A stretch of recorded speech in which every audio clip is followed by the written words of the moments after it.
एक छोटे से गांव में अनय नाम का एक नन्हा बालक रहता था। गांव बहुत साधारण था। कच्चे घर, मिट्टी की गलियां और चारों ओर हरियाली। अनय के पास ज्यादा धन दौलत नहीं थी, लेकिन उसके दिल में अपार श्रद्धा थी। उसके पिता मेहनत मजदूरी करते थे और माँ घर संभालती थीं। परिवार की हालत सामान्य थी, पर संस्कार बहुत गहरे थे। गांव के किनारे एक पुराना सा छोटा मंदिर था, जहां हनुमान जी की मूर्ति स्थापित थी। मूर्ति पर समय के निशान थे, पर चेहरे पर वही तेज और करुणा झलकती थी। अनय रोज सुबह सूरज निकलने से पहले उठता, नहा धोकर मंदिर जाता और पूरी श्रद्धा से हनुमान चालीसा की कुछ पंक्तियां बोलता, जो उसे याद थीं। कई शब्द उसे ठीक से नहीं आते थे, फिर भी वो पूरे मन से प्रार्थना करता। अनय के पास चढ़ाने के लिए न फूल होते न लड्डू। वो बस एक लोटा साफ पानी, कभी कभी जंगल से तोड़ा गया एक पत्ता और सबसे बढ़कर सच्चा विश्वास लेकर जाता। वो मूर्ति के सामने बैठकर कहता, हे बजरंगबली, मेरे माँ बाप हमेशा स्वस्थ रहें, मुझे अच्छा इंसान बना देना। गांव के कुछ लोग उसे देखकर हंसते थे। वे कहते, इतना छोटा बच्चा, इसे क्या समझ है भक्ति की। लेकिन अनय इन बातों पर ध्यान नहीं देता था। उसका मन तो बस अपने प्रभु में लगा रहता था। एक दिन गांव पर बड़ी विपत्ति आई।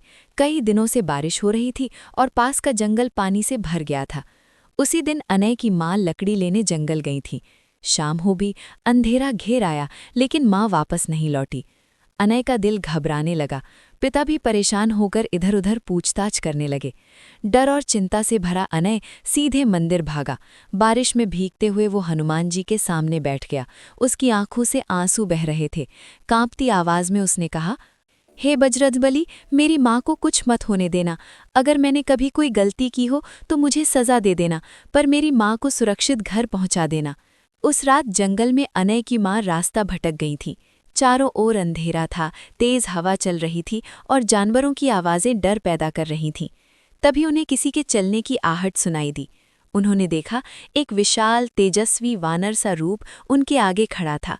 उसके चेहरे पर अद्भुत शांति थी। बिना कुछ कहे वो उन्हें एक सुरक्षित पगडंडी दिखाने लगा।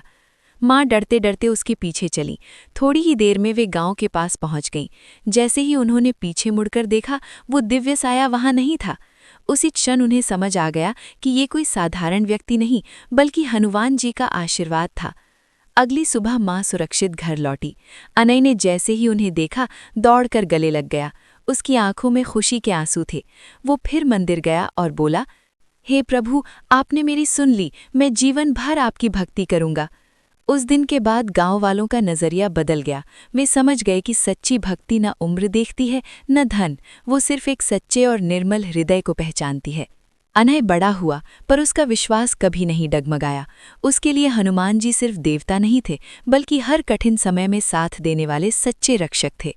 यही है सच्ची भक्ति की शक्ति, जो असंभव को भी संभव बना देती है। जय बजरंगबली।